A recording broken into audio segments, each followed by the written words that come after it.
Shri Ganeshaya Namo Namah. Greetings to everyone world over. Green morning, green afternoon, green evening. All our brothers and sisters across the globe. Wherever you are, we extend you a very warm welcome. It's indeed a great pleasure to have all of you. Thank you very much for joining us for a very special session every Sunday, 8 p.m. Indian Standard Time, where we get the non-resident Indian. Of course, our main focus is on Indian education ecosystem, skills, competencies, capabilities. But there are 12 champion sectors with Ministry of Commerce and Industry, Government of India, they have identified. And the Honorable Commerce Minister for India, Shri Piyush Goyal ji, he has set a target of 1 trillion. 1 trillion. That is the exports from India of services till 2030. So all of us, we are working in that particular direction.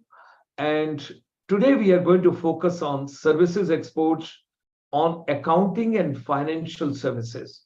We have got 1,700 third webinar. Welcome, hearty welcome to all of you. And that's on 30th October 2022, 8 p.m. We have got a very distinguished guest from Canada who holds a lifetime experience as far as financial services, accounting services, and being a chartered accountant, Surya Vijay Sastry, Kotamarti ji, all the way from Canada, who spent a considerable time of his life earlier in African continent also. So all of us together, we extend a very warm welcome to him. Let me share and set the context, share some slides. Welcome on behalf of ICSI, International Chamber for Service Industry. I'm proud to share with all of you, it's everybody's contribution, and we are deeply, deeply, deeply indebted to all the dignitaries who came during the pandemic time as we complete 1,600 webinars during the pandemic itself. And our focus was teachers, youth, counselors, trainers, coach, everybody whosoever is directly or indirectly associated with the education ecosystem. It was a wonderful journey. We have been focusing, and we had the deliberation with a wide range of how to make education relevant. We brought skills component, research and innovation component, technology component. We talked about micro, small and medium enterprise, health and wellness services management, water management, waste to resource management, women empowerment, everything contributing from the services segment to Atmanirbhar Bharat. On 27th September, World Tourism Day, we had also come out with the release of a new book, which we have launched, Rethinking Tourism Post-Pandemic. There are 15 beautiful chapters. When you think about tourism, hospitality, and aviation, it's useful, meaningful, wonderful document, research and compilation, which is useful to vocational schools, colleges, universities, and capacity building.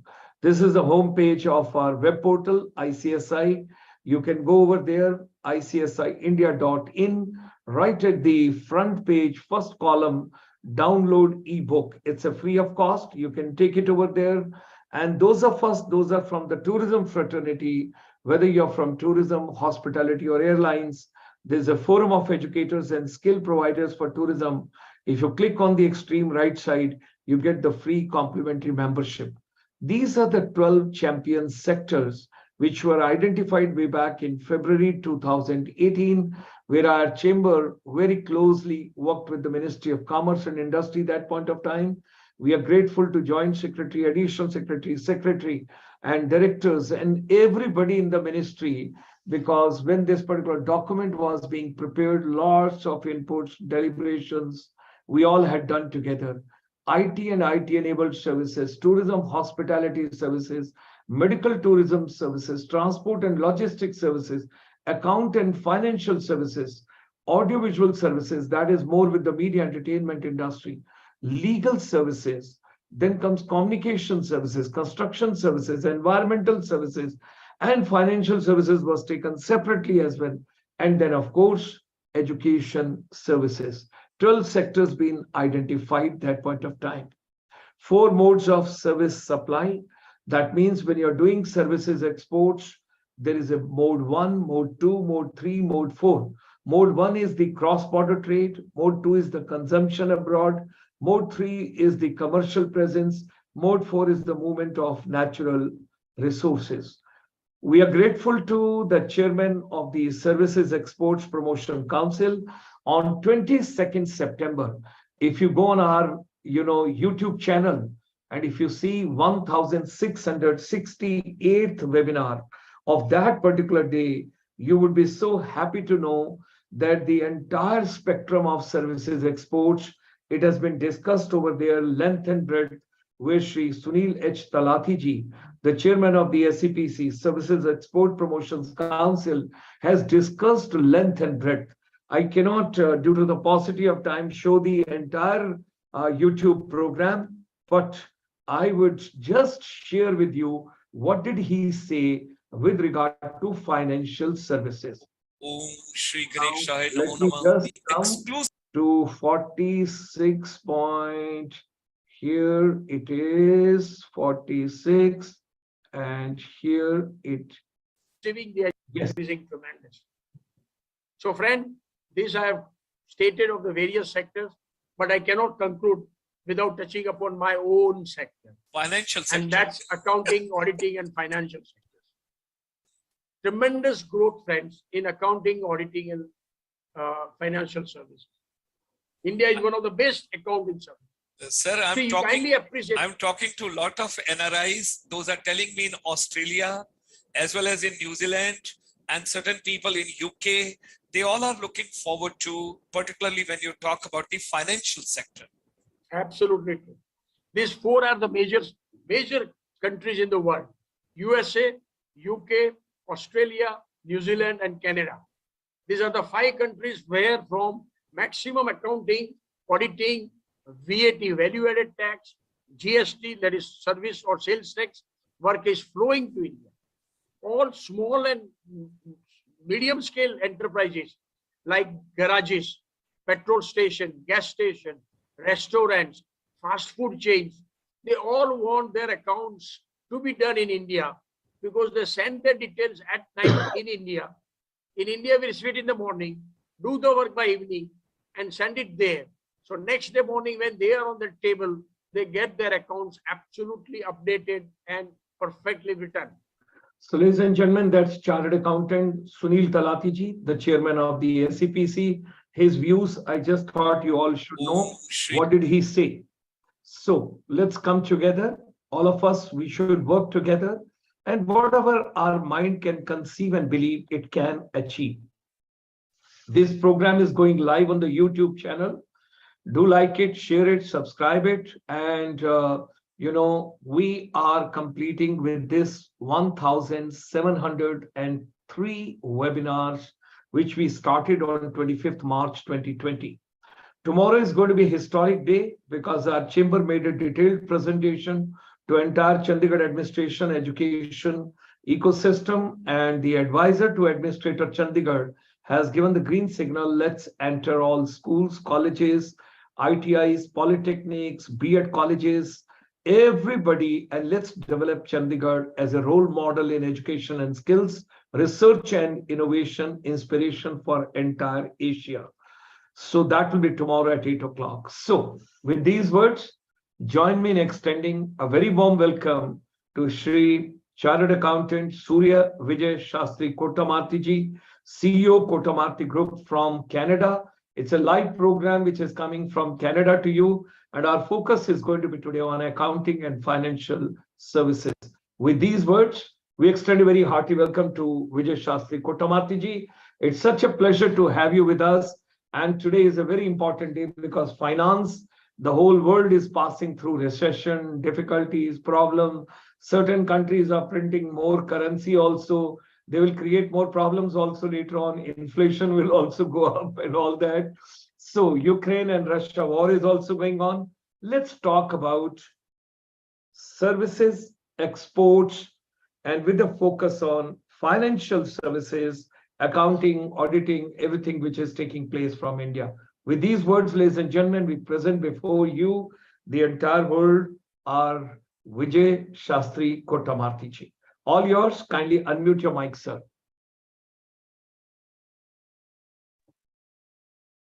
Thank you, Sharmaji. It's always a pleasure to come on to the program where you have so much of vigor and wealth of knowledge.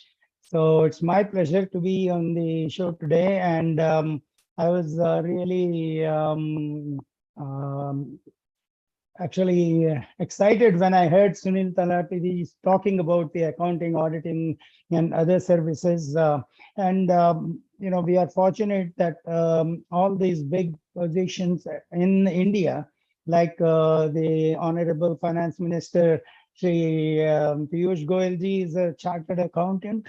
Sunil Talati ji is also a chartered accountant. We have a whole bunch of chartered accountants, and I myself am a fellow member of the Institute of Chartered Accountants of India for the past 40 years. And, I take great pride to be a member of that association.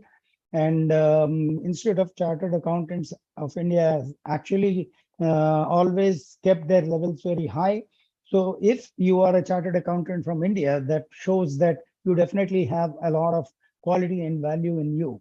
I say that because, I'm in addition to being a fellow member of the Institute of Chartered Accountants of India, I'm also a fellow member of the Kenyan Certified Public Accountants. I'm also a member of the American Institute of Certified Public Accountants, and I'm also a member of the Chartered Professional Accountants here in Canada. So holding all these designations, I still take pride in being a FCA first. I think my whole foundation and the experience that I have gained during my early years of my career has brought me to Canada, and I've been practicing here over the past 20 years as the CEO of the Kotamarti Group CPS Professional Corporation. All this background I'm just giving in order for the viewers to know that I was in Kenya in East Africa as the group finance controller for the Aga Khan group of companies. I was general manager for a corporation which I turned around in Kenya. And I was also on the education and training board of CPA Kenya. So these all have given me the experience about what can be done worldwide. And we have been actually exporting the service, receiving the services from India in our own firm in the accounting and bookkeeping services. This is actually, like rightly pointed out, and which is the vision of the Honorable Finance Minister Piyush Goyal ji, is that definitely accounting, auditing, and financial services is a very big sector. This is one sector which will never have any effect of any ups and downs in the economy, because people do need these services always. We have to assist our clients when we need them the most, and at the same time they also need us to be with them when they are growing in the boom stage of the economy. I say that because there are a number of services which accountants do give to them. Like in the pandemic, there was a severe dip in the economy, and it was supported very well by the governments, especially the Canadian government, where we were giving a lot of support to the clients in various sectors, trying to get them the rent subsidies, the wage subsidies, and so many other things which are useful for them. So I'm bringing out all this just to show that there is a huge scope always when accountants are involved in doing things, because accountants are the ones who actually can tell how the economy, in which direction it can go, and how to handhold the people when it's required. So like Sunil Talati ji was rightly saying, one of the 5 countries that he mentioned was Canada. and Canada is one of the G7, G8 economies, and has a lot of service industries here, especially the accounting is definitely outsourced, and a number of it to India. Now, what is actually involved in all this is what I would like to highlight, so that there are many chartered accountants, and India has fortunately three professional designations. One is the Institute of Chartered Secretaries, one is the Institute of Cost and Work Accountants, and also we have the Institute of Chartered Accountants. Of course, I am a member of the Institute of Company Secretaries as well as the Institute of Chartered Accountants. But all these three institutions actually have very many good professionals who can give the support to the companies that are looking for outsourcing to India. And India can benefit by this, provided they prepare themselves. The vision is up to by 2030 we should reach the $1 trillion target set by Finance Minister Piyush Goyal, and it is possible. It is not at all difficult. Sir, I would submit, I would humbly submit over here. Piyush Goyal ji is the Commerce and Industry Minister, and Madam Nirmala Sitharaman ji is the Finance Minister. Okay, thanks for the correction.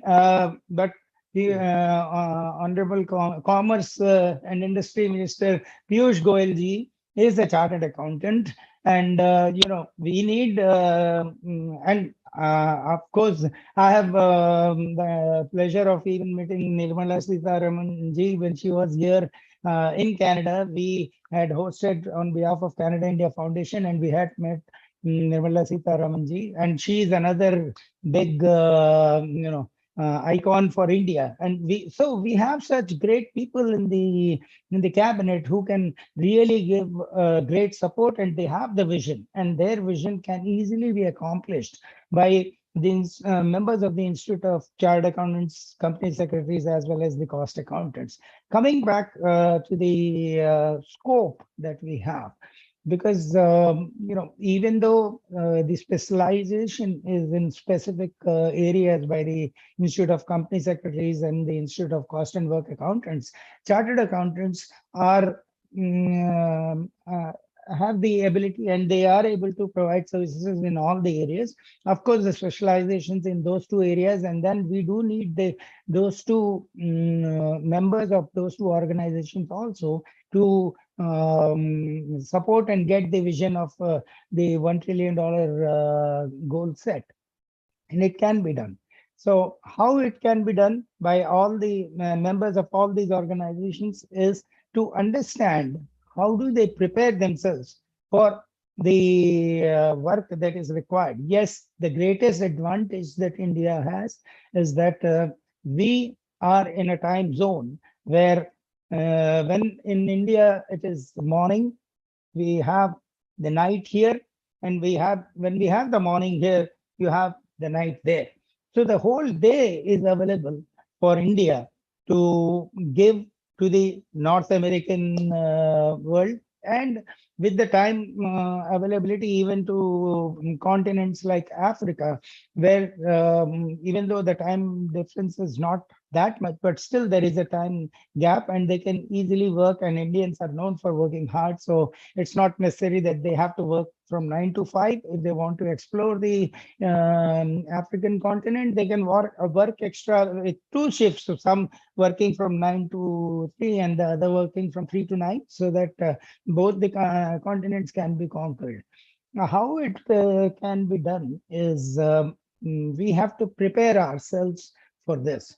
Chartered accountants in India and all the other members of the other institutions do have the facility, and fortunately all of them are computer literates, and even the employees of these organizations are computer literate. That is the biggest advantage we have in India, because we need computer literacy in order to provide the services from India to Canada. Because until and unless you have the understanding of providing the services through computers, it would be difficult. And we are fortunate that in India we have that ability. So the way usually it is being done is that we have some of the people, the way they are doing is that they give the access to the accountants who are working in India. And there is a team of staff in the Indian firm, which they actually give in the number of seats. Like if there is one person fully allocated for a company, they call it as one seat, and there is a rate at which they charge. And that particular individual is solely responsible for working for this Canadian based company, which is outsourcing the work to India. And depending on the size, there are people who need one seat. There are people who might need even 10 or 15, and there are many multinationals who are actually outsourcing their work. And in their cases, it could be even 100, 200, or even 300 seats. So what it means by 300 seats is that you have one person working 8 hours a day, which let's say if there are 300 seats, you are having 2,400 hours of time that you are giving for the work that is being done here. Could have been done in Canada, but because of the ability and the advantage that we have and the cost value, of course, any service should be cost effective. And definitely we in India are very, very cost effective when it comes to having the resource here. And I'm speaking this as a chartered professional accountant practicing here for the past 20 years.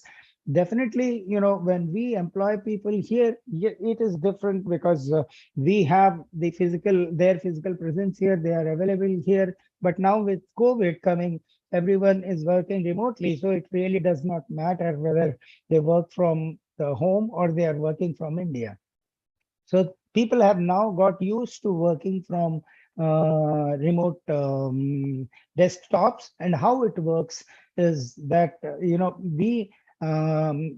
one way of doing it is we give access to the accounting firm in India, headed by a chartered accountant and their staff, and they are able to access the servers of the companies which are outsourcing the work.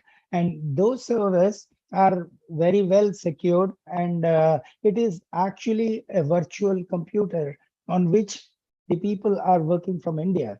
So really, they do not need their own hardware or the area where they have to store the data and then transmit, which was being done initially when the business process outsourcing was being done, where the work was being done in India and then it was the file transfers used to happen.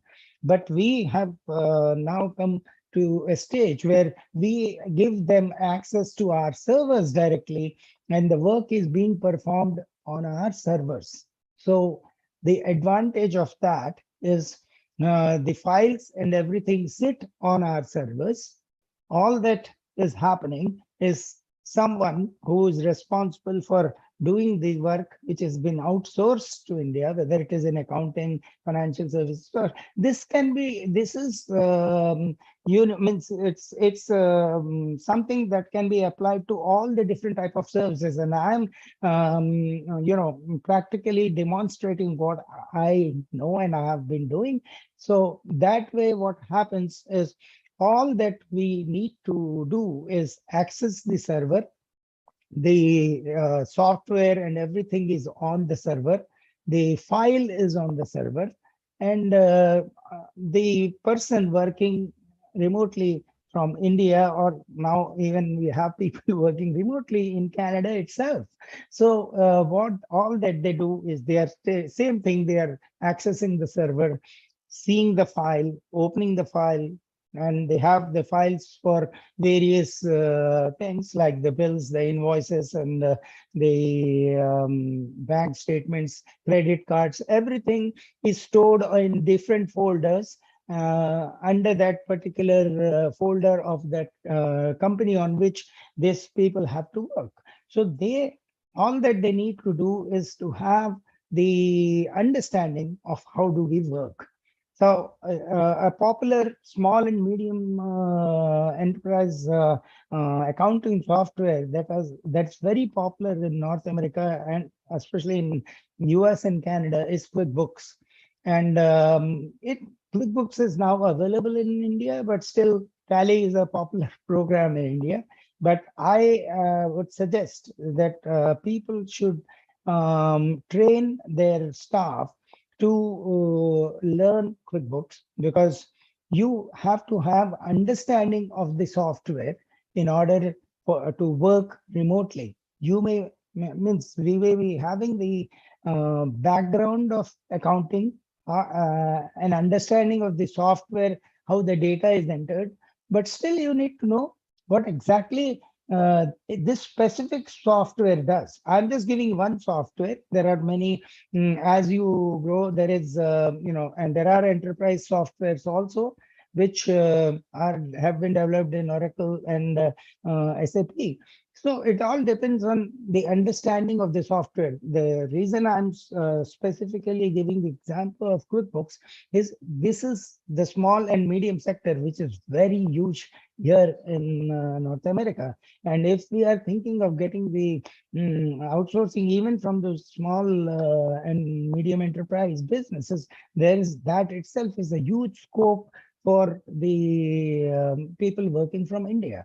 So my suggestion would be that have them trained, and we are here to assist. Sharma ji, I am here in Canada, and anyone willing to get an understanding, want to talk or want to know more about how to do it, I would be more than happy to assist them because they are coming in through the ICSI platform, and they are also having serving this vision that we have, the Prime Minister Modi ji's vision of making a $3 trillion economy, as well as the outsourcing of 1 trillion economy. So all this can be done, and we are there. We as proud Indo-Canadians always would look forward to assist in any respect that is required.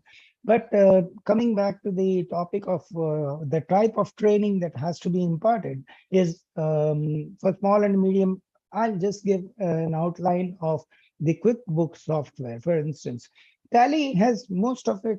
What people who have worked on Tally can certainly work on QuickBooks, because it is an accounting software, and people who know how to enter data through the other software that they use in India, they can certainly be able to get a quick grasp of QuickBooks. But why I'm specifically saying a specific software, there are other softwares also. Sage Accounting is there, which is called Simply Accounting. There are other softwares also. I'm not only saying that they should learn QuickBooks, but find out, what your client needs. The first question when you are out, somebody asks you that they want to outsource to you, you should be in a position to say, okay, we give this. We can have our services for all these softwares.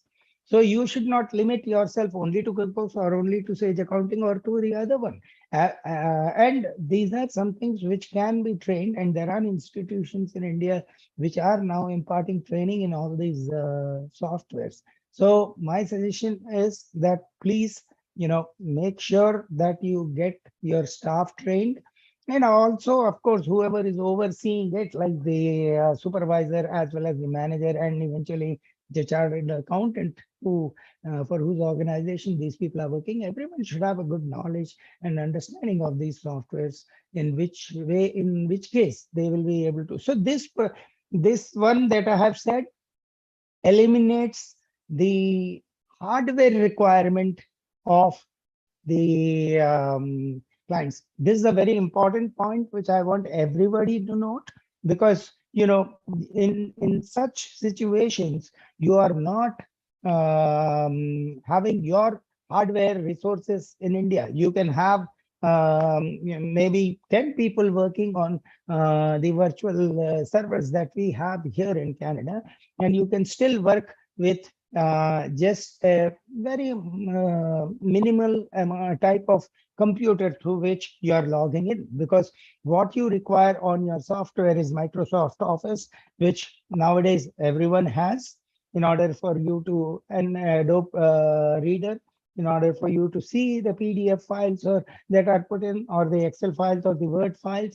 These are the different formats which are normally there in our computers in India.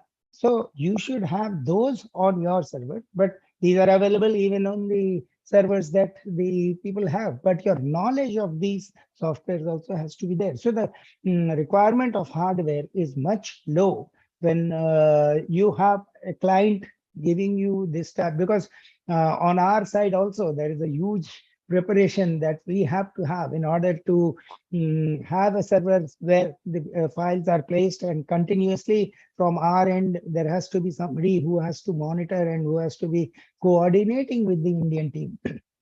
So it is a teamwork. Just as we get the work done here in Canada through our employees, we will be getting the work done through the team in India.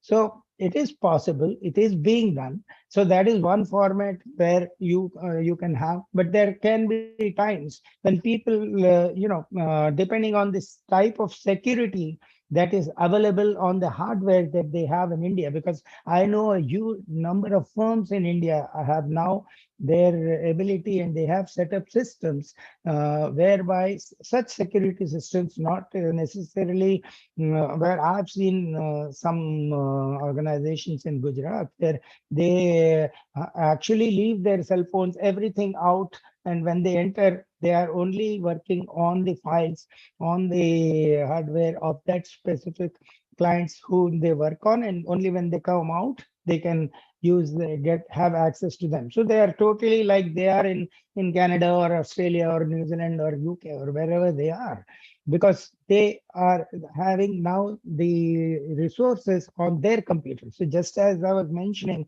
the data being stored on, so depending on the level at which the outsourcing is being done, somebody can think about having this type of services also, where you have the ability, but then your investment has to be slightly much more than what you will be able to do. I'm trying to give both the scenarios, and the scenario of the server where people work from India is a much more is a solution which the young chartered accountants and the smaller firms can still do. And it is India, as we all know, we all work, our whole economy is based on numbers.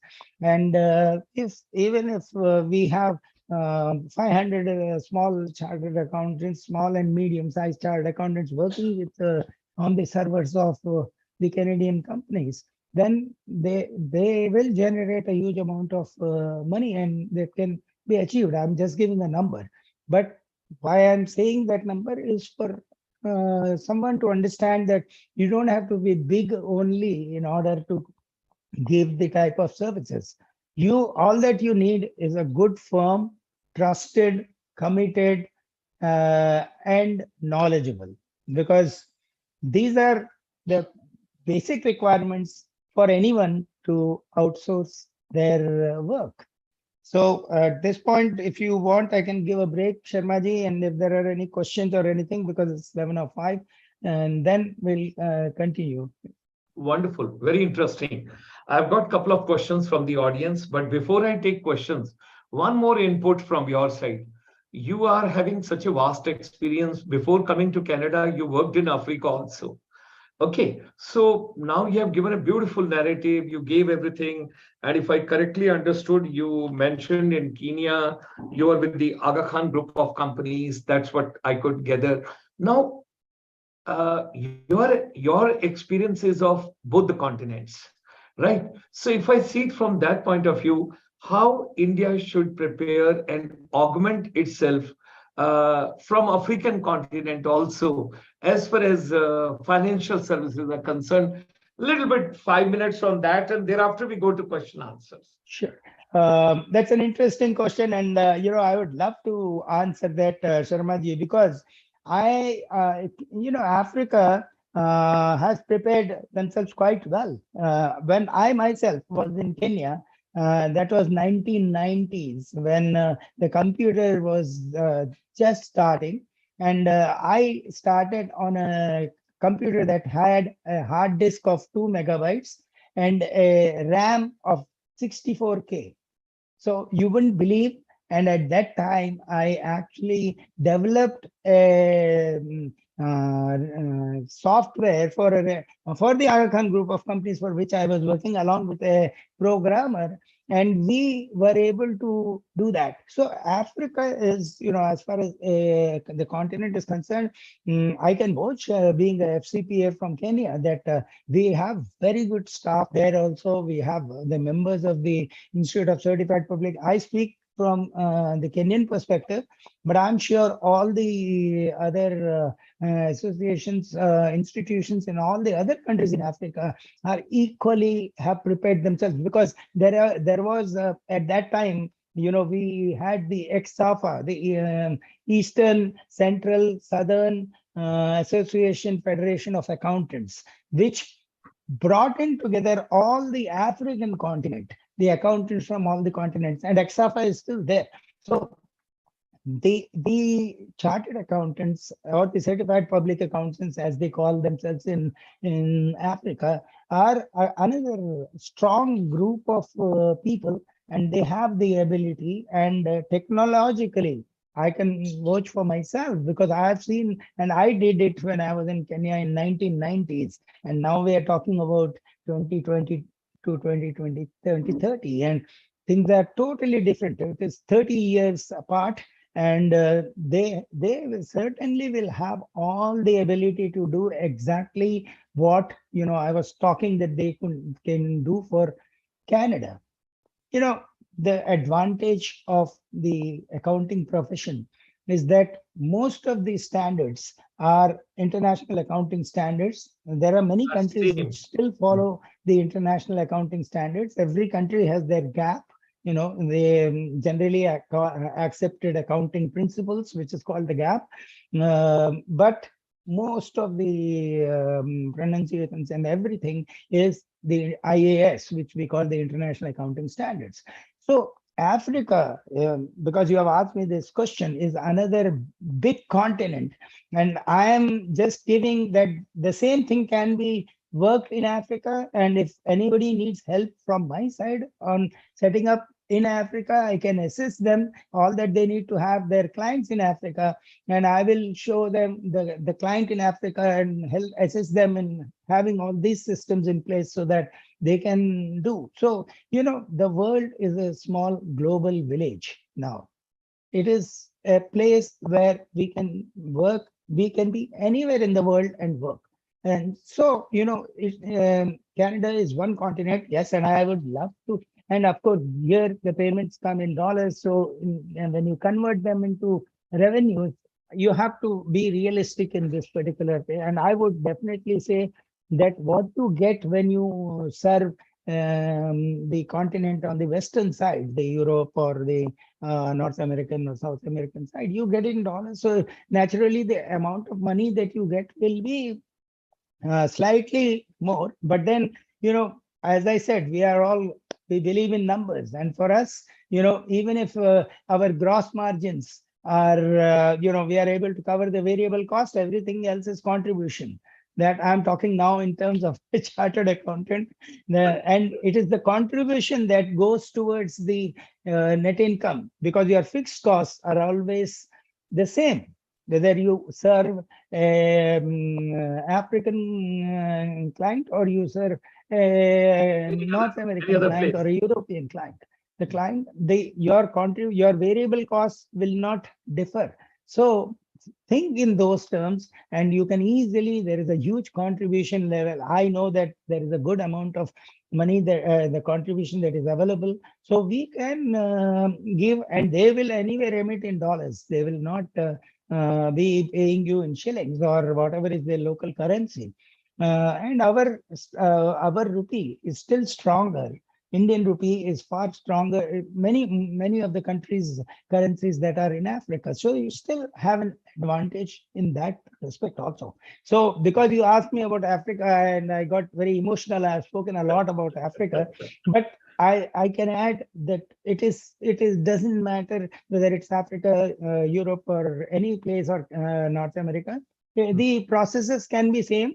And we are here to assist in setting up. So anyone interested, anyone doing anything, they can use the ICSR platform. Ask Sharma ji how can we get in touch with Vijay Sastry Kotamarti, and I'm here.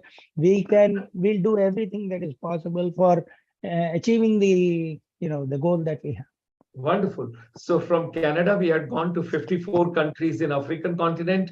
I'm a hungry child, little bit more for a minute if you can devote on. How is the scope of work in Latin America? All the countries which are located over there just next to you. How do you find your financial services segment and the scope of the work? And do you feel that India has got some kind of a window where from they can open and there could be some avenues or opportunities? I just want to educate myself in sincere sense. Well, Sharma ji, what I would say is now Latin America also is a growing economy. There are countries in Latin America which the only thing that differs there is the sector in which the economy runs. They are more into the agricultural and other sectors, but agricultural, marine, and other sectors. But then they still need these services, and the type, the format of serving can still be the same. In fact, I was in Costa Rica, and I had seen that is one of the places where most of the credit cards that are being processed in North America are being processed on their servers there in Costa Rica. When I swipe a card here, it immediately looks at, processes it, and just says accepted or declined, and then it keeps going. Then it keeps coming on the screen. You can see that I had been to that facility in Costa Rica, which, this is Latin America or Middle Central America, but South that way in South America also, and Latin America also, the same scope. The scope really doesn't differ. It's only the type of industry in which you would like to serve differs. But the sky is the limit if you really want to do. And we can apply the same theories. But, obviously, if some help is required, we are here to assist. India's growth is our growth. That's how we Wow. And Canada, of course, we are proud to be Canadians. We are fortunate that, we have come here and we are in a great country. And if we are able to give any type of assistance to anyone, anywhere in the world, we'll be more than happy to do that. Wonderful. Especially if someone's vision, some country's vision is that, and that to India, which is my homeland, my own place from where I came from, I would certainly Wonderful. be more than happy. That's a very positive note. And when you talked about Costa Rica, I had gone back to 1988 because Costa Rica, that equator line, rainforest, ecotourism started in 1988, the first document by Professor Donald Hawkins from the George Washington University from Costa Rica. You have taken me back all the way to 1988. Thank you very much. Let's take on some questions with your permission now.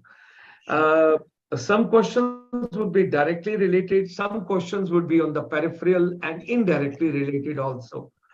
A lady called Sakshi, she has asked a question. Where are people spending the most of the money during economic downturns besides their domestic needs? Okay. Intelligent question. No, absolutely. But see, domestic needs are the first and foremost. And Yes. only after that, see, there is that Maslow's theory of self-realization, where the first thing is the basic need, then you go to luxury, and after that, finally you have the self actualization. That's what it is called. So at this point in time, with the economies being very badly affected after COVID, and when they are coming back to this thing, most of the sectors that money that is being spent is in the real estate sector. Everybody wants to secure a home.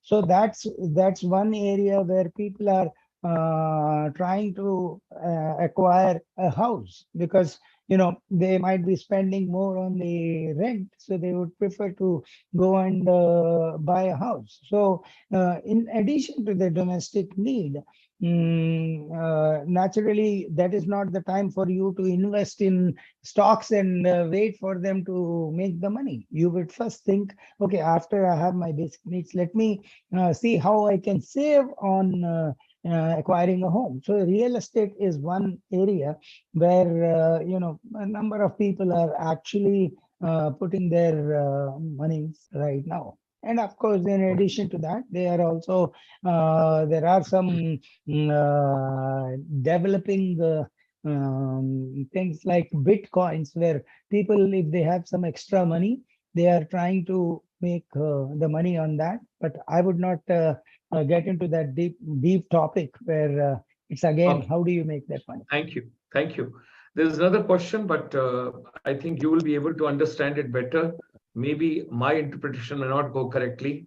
It's a Vidhi ma'am. She is asking, what's the biggest financial hurdle for a company like ours in today's market? Now, when you say financial hurdles can be in terms of many aspects. So first, we have to define what is that hurdle, because there are many hurdles. And are we talking about the economic part of the hurdle? Because if we have to serve, like I said, if you want to get outsource, somebody wants to outsource to India, it's not a big hurdle, because if you have the basic infrastructure, you can still go for it. So hurdles will always be there, Sharmaji, whether it is the finance sector, or it's the economic sector, or it is the energy sector. There will always be hurdles in every area. Of course, finance is always a big thing for doing anything. But then there are ways of doing it, because with various tools that are available, if you don't want to acquire it, there is a leasing option where instead of owning it, you can lease it. So that's one option. And in India, there are such companies which give things on lease rather than giving on, and then you don't have to own. So you are able to give a monthly lease rent and still be able to service. So it's a matter of planning yourself, seeing what your available finances are, and what is the best area in which you can spend that. Okay. Another question which is coming over here, I think you can understand these better, all financial ways. What generation is most likely to save for retirement? Sorry, can you please say that again? What generation, or maybe which generation is most likely to save for retirement? Okay. Well, in Canada, I'll speak from Canadian perspective, because, the government of Canada encourages people to invest in what are called the registered retirement savings plan. So what they do is, people who are actually paying income taxes heavily, they are encouraged to save under in the retirement savings plan, and the amount that they contribute to the registered retirement saving plan, to that extent, you are allowed to have a limit of about 18% of your gross income to be invested in the registered retirement savings plan, and there's an annual limit of 24,500, or depending yearly, it slightly varies. So you can invest up to that, and let's say you are in the 44% tax bracket. If you are investing $20,000, this is now going towards your retirement, but you are getting back $8,000 out of the amount that you have paid in taxes. So you are getting back that money. And this retirement savings that you are also investing, this 20,000 will also start giving you the revenues, because it is going to be added. They have restrictions on withdrawal of these plans, but there is no limit at which you should start thinking of retirement. Retirement, it is only a future plan. Now, future plan, whether we should do when we are young or when we are old, is a question of an individual thing. But I would always say that when government is coming forward and encouraging you to get back your money that you have paid in taxes, you should get the money back when you are paying taxes, not after when you come into a tax bracket where you are in the 22% tax bracket and you are trying to get back money, you will not get. So you should, it's like make the hay while the sun shines. If you are paying taxes more now, save from now, so that you are saving for your retirement and you are also getting back. Great. So this very okay. Thank you. There's another question I'll take on. Somebody is writing over here, Mr. Mohit, that why financial sector or financial services is not the integral part of education system. That means every child should know the basics of finances. yeah. Integral, I would say that it is already an integral part of the system, because we are taught mathematics. In mathematics, you are taught what what happens if you multiply, what happens when you divide, what happens when you add. These are fundamental things that are the basics of being taught. But when it comes to education, yes, just like we read the other subjects, instead of getting it from grade 12, maybe in the education system from grade 8 to grade 10, you should introduce the fundamental idea of finance, where you should teach the people, how should you manage your finances, because that is a very critical thing, and that needs to be understood by everyone, need not necessarily be only accountants. But unfortunately, I appreciate the person who has asked that question.